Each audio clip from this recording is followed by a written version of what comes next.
Hello friends, मैं हूं सन्मय प्रकाश और आप देख रहे हैं यूट्यूब चैनल सरकारी जॉब न्यूज़। ये 13 और 14 मार्च 2021 के इंपॉर्टेंट करंट अफेयर्स क्वेश्चंस हैं। कई इंपॉर्टेंट टॉपिक है जिस पर डिटेल में बात करेंगे।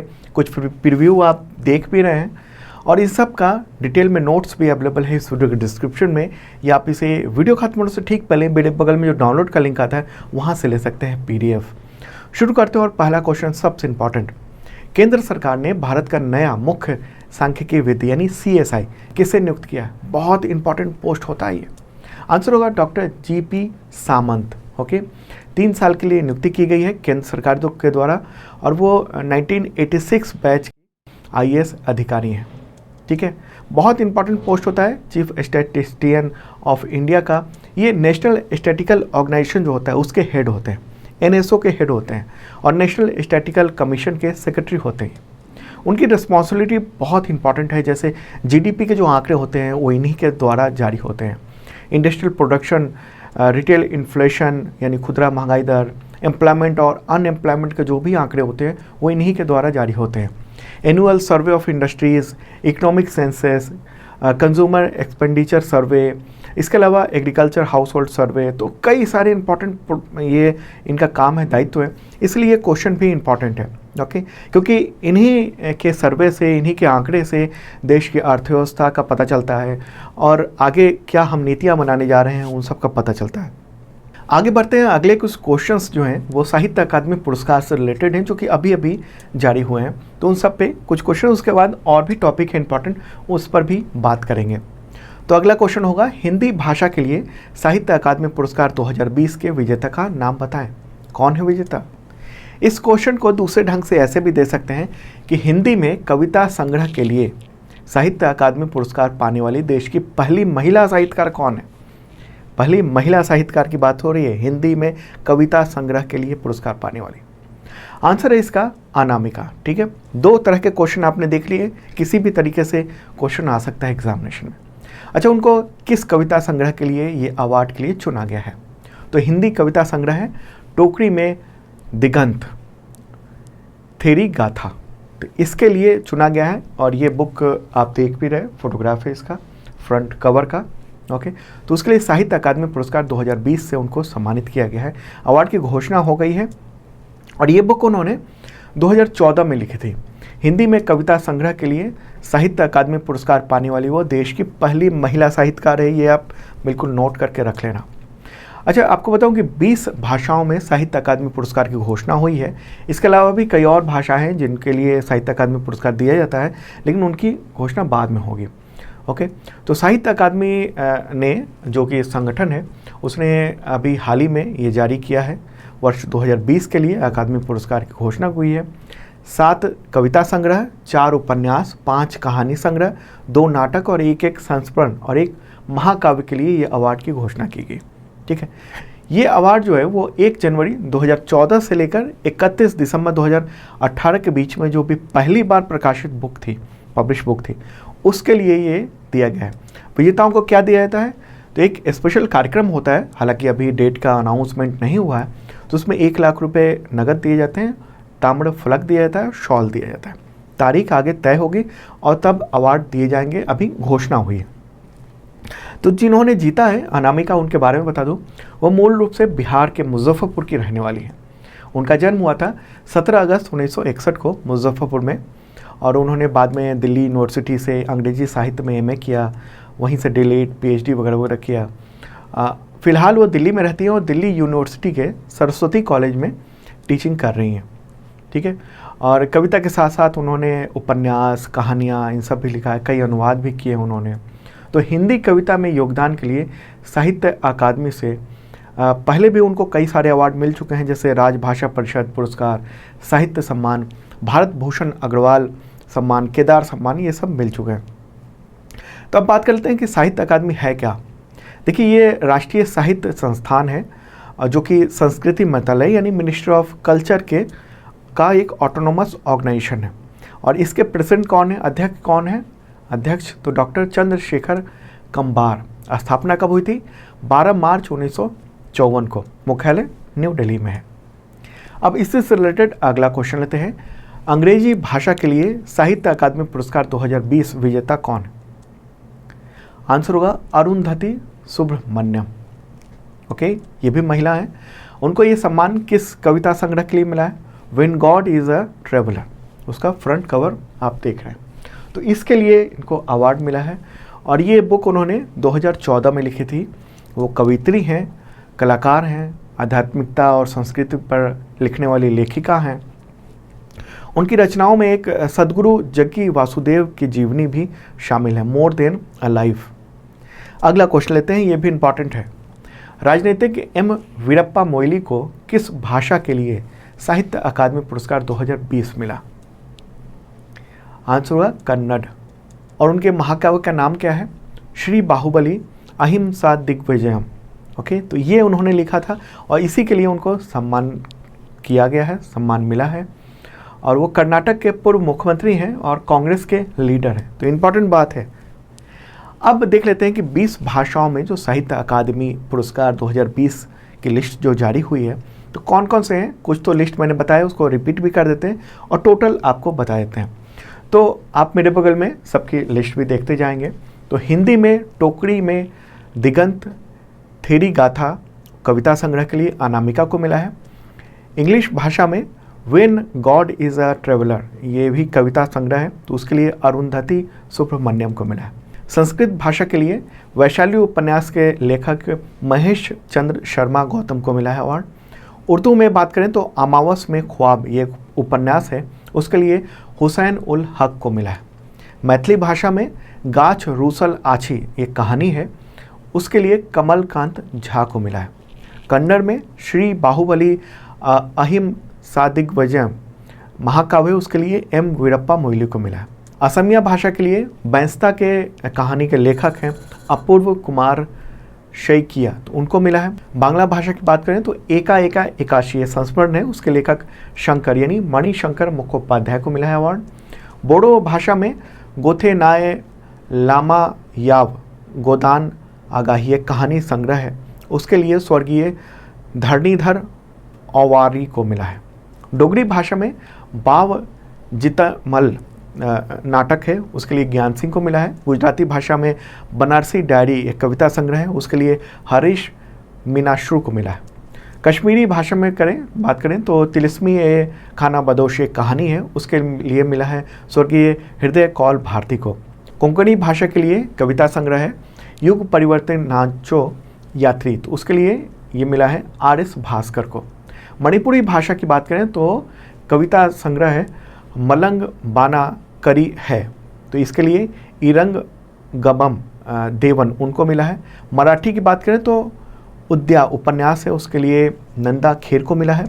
पंजाबी भाषा में आम खास एक कहानी है, उसके लिए मिला है गुरदेव सिंह रूपाणा को। संताली भाषा की बात करें तो गुर दाक काशा दाक, ये कविता संग्रह है, उसके लिए रूपचंद हंसदा को मिला है। सिंधी भाषा में जेहाद नाटक है, उसके लिए जेठो लालवानी को मिला है। तमिल भाषा की बात करें तो सिल्ला था पानम, ये उपन्यास है, उसके लिए इमाईयम उनको मिला है, इमाईयम को। तेलुगु भाषा की बात करें तो अग्नि श्वास उपन्यास है, उसके लिए निखिलेश्वर को मिला। तो ये सब टोटल 20 जो लिस्ट हैं, ये आपको ध्यान में रखने की ज़रूरत है, क्योंकि साहित्य अकादमी अवार्ड से रिलेटेड क्वेश्चन तो आते ही हैं एग्जामिनेशन में। और आपको बता दूं कि कुछ भाषा हैं जिसके लिए अभी घोषणा नहीं हुई है साहित्य अकादमी पुरस्कार की, जैसे मलयालम, नेपाली, ओडिया और राजस्थानी। तो इन 4 भाषाओं के लिए बाद में अवार्ड घोषित किए जाएंगे, जब किए जाएंगे तो मैं आपको बता दूंगा। अगला क्वेश्चन लेते हैं, बहुत इंपॉर्टेंट है और थोड़ा सा लंबा बताऊंगा इस मामले में, क्योंकि साइंस टेक्नोलॉजी का मामला है और भविष्य की जो युद्ध और जो भविष्य की जो होड़ होने वाली है उस पर है, चांद को लेकर। सबसे पहले बता दूं कि 2020 का PDF अवेलेबल है, करंट अफेयर्स का टोटल, और बुक भी है अमेजन पे, बेस्ट सेलर है अमेजन पे, हज़ारों लोग ले चुके हैं और आप भी देख सकते हो, तमाम एग्जामिनेशन में काम आएगा। और एक और इन्फॉर्मेशन कि 2021 का जनवरी से मार्च तक का जो करंट अफेयर्स है वो भी आपको मिल जाएगा। कल के वीडियो में आपको वो लिंक भी दे दूंगा, डिस्क्रिप्शन मिल जाएगा। अगला क्वेश्चन है, चीन और किस देश ने मिलकर चांद पर रिसर्च स्टेशन यानी लूनर रिसर्च स्टेशन बनाने का समझौता किया? इसको आप दूसरे शब्दों में स्पेस स्टेशन भी कह सकते हैं। इसका आंसर होगा रूस।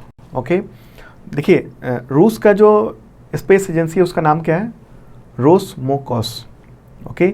और चीन का स्पेस एजेंसी है उसका नाम क्या है, CNSA। तो दोनों के प्रमुख ने MOU पर सिग्नेचर किया है और ये घोषणा कर दी है कि दोनों देश जो हैं अंतरिक्ष विज्ञान के क्षेत्र में रिसर्च, अंतरिक्ष उपकरण यानी स्पेस इक्विपमेंट और स्पेस टेक्नोलॉजी को लेकर एक रोड मैप तैयार करेंगे ताकि इंटरनेशनल लूनर रिसर्च स्टेशन जो चांद पर बनाना है उसके लिए आगे काम किया जा सके, रिसर्च किया जा सके, ओके।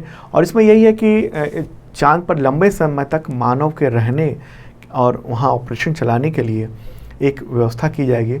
रूस और चीन जो है लूनर रिसर्च स्टेशन के लिए दूसरे देशों कहा है कि वो दूसरे देशों के लिए भी इसके दरवाजे खुले रहेंगे और दूसरे देश भी इसमें शामिल हो सकते हैं। संभव है ईरान, तुर्की, पाकिस्तान जैसे देश शामिल हो सकते हैं। देखिए ये इम्पॉर्टेंट क्यों है उसके बारे में बताएंगे, काफ़ी डिटेल में बताएंगे और भारत जो है वो कहाँ पर है इस पूरे मामले में उस पर भी चर्चा करते हैं।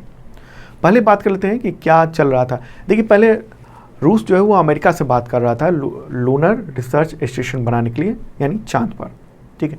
लेकिन अमेरिका ने ज़्यादा भाव नहीं दिया, दिलचस्पी नहीं दिखाई। इसके बाद रूस ने 2020 में ही पिछले साल ही इंडिकेशन दे दिया था कि वो अमेरिका के साथ इस मामले में काम नहीं करेगा। तो अब उसने चीन के साथ ये सिग्नेचर कर लिया है और चीन के स्पेस प्रोग्राम के लिए बड़ा बूस्ट माना जा रहा है एक तरह से, ओके। और अमेरिका की पहले से योजना चल रही है चांद पर पूरा एक स्टेशन या रिसर्च सेंटर बनाने की। अमेरिका पहले से ही इस तरह के रिसर्च स्टेशन पर काम कर रहा है और 2024 में ह्यूमन को फिर से चांद पर भेजेगा, पूरा प्लान है उसका। और इस प्रोजेक्ट का नाम है उसके आर्टेमिस, ओके। आर्टेमिस मिशन है। इसके तहत वहाँ पर परमानेंट बेस बनाए जाएंगे, रिसर्च होंगे, वहाँ जो मिनरल्स हैं उसका उत्खनन होगा। सारी जो लड़ाई एक तरह से चल रही है जो अमेरिका रूस के आमने सामने आने की, मतलब अमेरिका चांद पर जा रहा है तो रूस ने भी अपना पूरा प्लान बना लिया है। ये सब कुछ हो रहा है वहाँ पर जो मिनरल्स हैं जो बहुत कीमती हैं, बहुत ज़रूरी हैं उसके लिए, ओके। तो इसके तहत अभी अमेरिका 2024 में मार्स पर एक ह्यूमन मिशन भेजेगा और US ने ये भी कहा है, अमेरिका ने कहा है कि 2024 में जो मून पर जो सरफेस बेस रहेगा वहाँ पर एस्ट्रोनॉट रुक सकेंगे। और इसके साथ साथ ये भी हो सकता है कि अगर मंगल पर जाना है तो पहले मून पर जाएं, फिर मून से आसानी से वहाँ पहुँच सके यानी मंगल तक, ओके। तो इसके लिए उसने, अमेरिका ने तो कई देशों को भी पार्टनर बनाया है जैसे Australia, Canada, Japan, Luxembourg, Italy, United Kingdom, UAE, Ukraine, Brazil, इन सब को भी अपने साथ मिलाया है। मतलब ये हुआ, मेरे कहने का मतलब ये है कि अमेरिका और रूस दोनों देश जो हैं दुनिया को अंतरिक्ष मामले में खेमेबंदी में एक तरह से जुट गए हैं। जैसे मैंने पहले बताया कि अमेरिका ने साइन कर लिया है Canada, Japan, Australia, Italy, United Kingdom, UAE, Ukraine, Brazil, इन सब से, और दूसरे देशों से भी कह रहा है कि वो जो प्रोजेक्ट हम करने जा रहे हैं चांद पर, जो बेस बनाने जा रहे हैं, उसके लिए आप लोग भी हमारे साथ आओ, ओके। दूसरी तरफ रूस वो भी कर रहा है, उसने चाइना के साथ सिग्नेचर किया है बनाने के लिए और कहा है कि बाकी देशों के लिए भी दरवाजे खुले हुए हैं। मतलब कि दो शक्तियाँ जो हैं वो एक तरह से आमने सामने दिख रही हैं मून पर जाने के लिए। और असली मकसद क्या है? सिर्फ एक साइंस एक्सपेरिमेंट नहीं है, मून पर मिनरल्स का खजाना है, वहाँ पर हीलियम 3 का भंडार है, हीलियम 3। और जो कंट्री हीलियम 3 को लाएगा वो एनर्जी पर एक तरह से कंट्रोल होगा, उसका एनर्जी बहुत सस्ते में वो पैदा कर सकेगा। और अमेरिका का ये कहना है कि जो देश चांद के जिस हिस्से तक पहुँचेगा उसकी वो प्रॉपर्टी हो जाएगी चांद पे। तो इसलिए जो हर देश चाह रहा है, मतलब खासतौर पर रूस और अमेरिका ये चाह रहा है हम जाएं और हम एरिया को कैप्चर करें, वहाँ के मिनरल्स उठाए लाएं। और आपको एक बात और बता दें कि लंबे समय से अमेरिका और रूस जो है वो स्पेस में पार्टनर रहा है। तो थोड़ा लंबा हो रहा है ये टॉपिक, लेकिन आपको समझना ज़रूरी है। तो आपने देखा कि रूस और चीन जो है और इसके अलावा उधर अमेरिका है, तो एक तरह से वर्चस्व जो है वो हो रहा है। और ये रूस और चीन की कोशिश ये होगी कि अमेरिका का जो वर्चस्व है अमीर जो अंतरिक्ष क्षेत्र में, उसको कम किया जाए। और आने वाले वक्त में हम लोग देखेंगे कि अंतरिक्षीय शीत युद्ध देखने को मिल सकता है अंतरिक्ष में, ओके। चीन और अमेरिका में अभी टक्कर हो रही है एक तरह से। चीन जो है वो अंतरिक्ष मामले में अमेरिका से आगे निकलना चाह रहा है। दोनों के मंगल मिशन जो है वहाँ पहुँच चुके हैं। चीन का तियानवेन-1 प्रोब जो है वो मंगल की कक्षा का चक्कर काट रहा है और तियानवेन-1 का जो रोवर है वो मई या जून तक मंगल की सतह पर पहुंचेगा। ओके, टचडाउन होना है। तो एक तरह से देख रहे हैं कि उधर चीन और उधर अमेरिका, चीन जो है काफ़ी हर मामले में आगे बढ़ने की कोशिश कर रहा है वो। ओके, तो एक इम्पॉर्टेंट बात है। और भारत क्या करेगा, भारत इस मामले में क्या करेगा? क्या भारत अमेरिका के साथ जाएगा या रूस के साथ जाएगा या खुद मून पर जाएगा अपने ही कोशिश से? क्योंकि अपनी ही कोशिश से वो चांद पर भी पहुंचा था, चांद के ऑर्बिट पे, मंगल के ऑर्बिट पर भी इंडिया खुद ही पहुंचा। ओके, तो अब आगे देखने का होगा कि भारत क्या करता है। ओके, चांद की बात हो रही है, इतनी सारी बात हो रही है मून की, तो कुछ सवाल ले लेते हैं स्टैटिक जीके का। जैसे चांद पर पहला कदम किसने रखा था? तो अमेरिकी अंतरिक्ष यात्री नील आर्मस्ट्रांग ने। कब? तो 21 जुलाई 1969 को, 1969 को। और इसके बाद 5 और अमेरिकी अभियान चांद पर भेजे गए थे। हालांकि 1972 यानी 1972 में चांद पर पहुंचने वाले यूजीन सेरनन, तो वो आखिरी अंतरिक्ष यात्री थे। उसके बाद से अभी तक चांद पर कोई नहीं गया है, क्योंकि काफ़ी खर्चीला होता है। इस वजह से चांद पर कोई मानव मिशन किसी देश ने भेजा नहीं। लेकिन अब चूंकि चांद पर मिनरल्स का खजाना पूरा पता चल चुका है वहाँ के, तो इसलिए अब अंतरिक्ष की दुनिया में बेस स्टेशन के तौर पर उसका इस्तेमाल हो सकता है। इसलिए वहाँ जाने की होड़ लगी हुई है। तो टॉपिक थोड़ा लंबा हुआ, लेकिन मुझे लगता है पूरा कंसेप्ट क्लियर हो गया होगा। मेरी यही कोशिश होती है कि आपका कंसेप्ट क्लियर हो जाए किसी भी मुद्दे को लेकर। ओके, और कैसा लग रहा है ये वीडियो कमेंट बॉक्स में ज़रूर लिखना। आपके कमेंट में लगातार देखता हूँ। अगला क्वेश्चन लेते हैं। किस भारतीय को संयुक्त राष्ट्र यानी यूनाइटेड नेशंस के बाहरी लेखा परीक्षकों यानी पैनल ऑफ एक्सटर्नल ऑडिटर्स 2021 की जो समिति है, कमेटी है, उसका चेयरमैन दोबारा नियुक्त किया गया है? आंसर होगा गिरीश चंद्र मुर्मू। कौन है वो? भारत के नियंत्रक और महालेखा परीक्षक हैं, यानी CAG हैं। तो उनको दोबारा इस पद की जिम्मेदारी दी गई है। 2020 के लिए भी उनको समिति का चेयरमैन चुना गया था और अभी 2021 में भी चुन लिया गया है उनको। तो ये एक इम्पॉर्टेंट कमेटी होती है, 13 मेंबर होते हैं, अलग अलग देश हैं इसमें, और संयुक्त राष्ट्र का जो ऑडिट वगैरह का काम जो है उसकी निगरानी करने का ये काम होता है, बहुत इंपॉर्टेंट होता है। 13 देश हैं इस समिति में। कौन कौन है? भारत है, जर्मनी, चिली, चीन, Britain, France, Philippines, Switzerland, Italy, Ghana, Indonesia, Canada और रूस इसमें शामिल है। ओके, आगे बढ़ते हैं। अगला क्वेश्चन इंपॉर्टेंट है ये भी। 10,000 अंतर्राष्ट्रीय रन बनाने वाली पहली महिला भारतीय क्रिकेटर कौन है? पहली महिला भारतीय क्रिकेटर की बात हो रही है। आंसर होगा मिताली राज।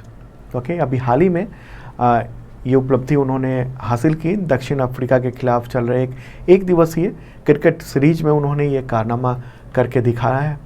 38 ईयर की हैं और ऐसा करने वाली दुनिया की दूसरी महिला खिलाड़ी बन चुकी हैं। उनसे पहले इंग्लैंड की शार्लोट एडवर्ड, उन्होंने ये उपलब्धि हासिल की थी। और ये इंडिया की बात करें तो वो पहली महिला खिलाड़ी हैं ऐसी। ओके, इम्पॉर्टेंट बात है। आगे बढ़ते हैं, अगला क्वेश्चन लेते हैं। केंद्र सरकार ने 12 मार्च 2021 से 15 अगस्त 2022 तक आज़ादी का अमृत महोत्सव मनाने की घोषणा की, जो कि शुरू हो चुका है। तो प्रधानमंत्री नरेंद्र मोदी ने इस महोत्सव की शुरुआत किस राज्य से की?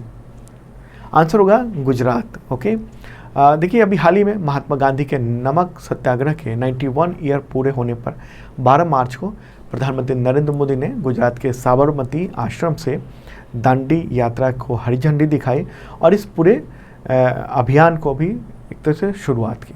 ओके, तो ये यात्रा भी शुरू हुई है जिसमें 81 लोग हैं, 386 किलोमीटर की यात्रा करेंगे। 5 अप्रैल को दांडी पहुंचेंगे। ठीक है, देखिए देश के 75 स्थानों पर आज़ादी का अमृत महोत्सव मनाने की घोषणा केंद्र सरकार ने की हुई है और दांडी मार्च जो है इसी महोत्सव का एक हिस्सा है।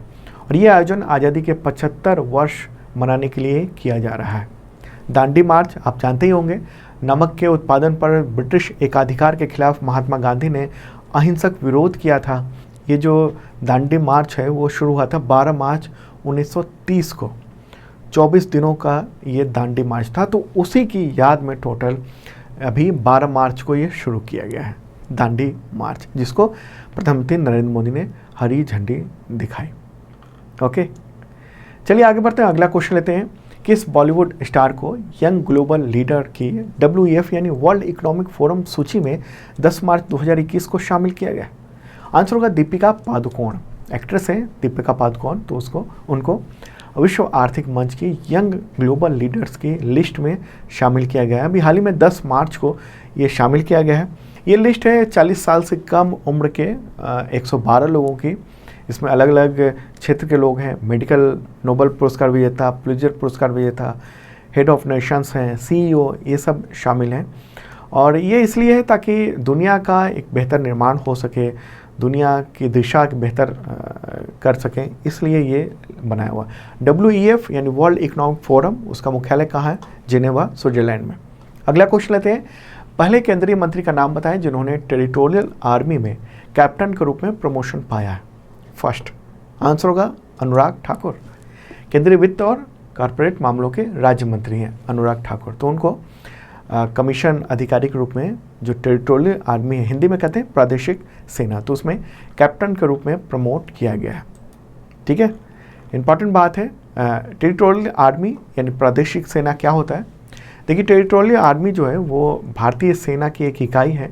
इसमें वॉलंटियर के रूप में कुछ साल या कुछ दिनों के लिए सैनिक प्रशिक्षण मिलता है, ट्रेनिंग मिलती है, ताकि अगर ज़रूरत पड़े तो देश की रक्षा के लिए उनकी सेवा ली जा सके। मान लीजिए कभी युद्ध हो गया, कोई ज़रूरत पड़ गई, तो ये ट्रेंड लोग हैं। वो वैसे तो घर पे हैं, लेकिन जब ज़रूरत पड़ी, सरकार ने बुलाया, तो वो लड़ने के लिए वहाँ चले गए। इसमें वेतन सिर्फ ट्रेनिंग और सर्विस में बुलाए जाने पर मिलता है। अगर जब तक सर्विस में नहीं बुलाया जाएगा तब तक इसमें वेतन नहीं मिलता है।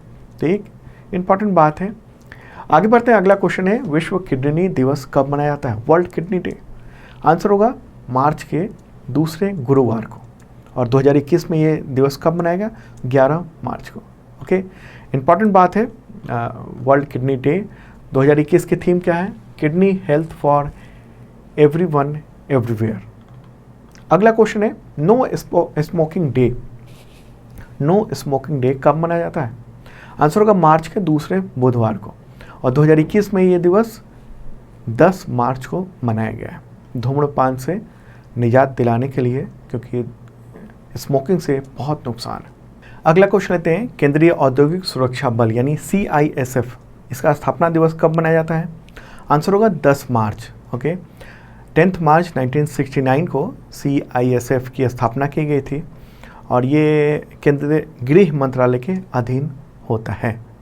अगला क्वेश्चन लेते हैं। किस राज्य सरकार की विधानसभा ने युवाओं को निजी क्षेत्र में 75% आरक्षण देने का बिल पास किया है, जिसे गवर्नर ने मंजूरी भी दे दी है? तो ये कानून बन गया। आंसर होगा हरियाणा। ओके, विधानसभा ने अभी हाल ही में पास किया था। तो हरियाणा के गवर्नर हैं सत्यदेव नारायण आर्य, तो उन्होंने इस बिल को मंजूरी दे दी है और कानून बन गया है। इसके तहत क्या होगा? निजी सेक्टर यानी प्राइवेट सेक्टर में राज्य के युवाओं को 75% आरक्षण दिया जाएगा। इसमें नियम यह है कि 50,000 रुपये से कम मंथली सैलरी वाली जितनी भी नौकरियां हैं उस पर यह कानून लागू होगा। आरक्षण का कानून नहीं मानने वाली कंपनियों पर जुर्माना का प्रावधान है और ये कानून निजी कंपनी, फर्म, ट्रस्ट, इन सब पे लागू होगा। और उन कंपनियों, सोसाइटी पर लागू होगा जो 10 से ज़्यादा कर्मचारी हैं। जहाँ पर 10 से ज़्यादा हैं तो कानून लागू हो जाएगा। ओके, और जो वहाँ के नागरिक हैं, मतलब डोमिसाइल है वहाँ का, नागरिक तो देश के हैं, लेकिन जो हरियाणा के निवासी हैं यानी डोमिसाइल धारक हैं, उनको ये फ़ायदा मिल सकेगा, वहाँ के लोगों को नौकरियाँ मिल सकेगी। ओके, और ये बताना होगा कंपनियों को कि उनके पास कितने लोग हैं और कितने वहाँ के लोग हैं। जो पहले से काम कर रहे हैं उसको नहीं हटाया जाएगा, लेकिन जो नई नियुक्तियाँ होंगी उसमें 75% का आरक्षण वो फिक्स कर दिया गया है। हाँ, अगर योग्य कर्मचारी नहीं मिल रहे हैं उस लायक, तो फिर वो जिला प्रशासन से बात करके और कंपनी में दूसरे राज्य के लोगों को रख सकते हैं, लेकिन वो काफ़ी क्रिटिकल प्रोसेस कर दिया गया है। अगले 10 साल तक ये कानून लागू रहेगा। और भी कई क्वेश्चन हैं, जैसे क्वाड समिट हुआ है फर्स्ट, उसके बारे में डिटेल में बताएंगे कल के करंट अफेयर्स में। साहित्य अकादमी युवा पुरस्कार भी जारी हुआ है, साहित्य अकादमी बाल पुरस्कार भी जारी हुआ है। तो इन सब पे और भी टॉपिक है, सब पे बात करेंगे अगले वीडियो में यानी कल। ओके, और हाँ, कैसा लगा कमेंट में ज़रूर बताइएगा। कमेंट बॉक्स में आपके कमेंट्स का इंतज़ार रहता है। मैं देखता हूँ कई लोगों के नाम तो अब याद ही होने लगे हैं जो लगातार कमेंट्स भी करते हैं। उत्साह बढ़ता है आपके कमेंट से। और हाँ, अभी जो आपने पूरा कंटेंट देखा उसका PDF अवेलेबल हो गया विद नोट्स मेरे बगल में। डाउनलोड का लिंक है, क्लिक कीजिए, डाउनलोड कर लीजिए। वैसे इस वीडियो के डिस्क्रिप्शन में PDF है, वहाँ और भी कंटेंट रखे हुए हैं। PDF है, बुक का लिंक है, जैसे करंट अफेयर्स का ही। ओके, तो देख सकते हो। हाँ, जिन लोगों ने सब्सक्राइब नहीं किया ज़रूर करना।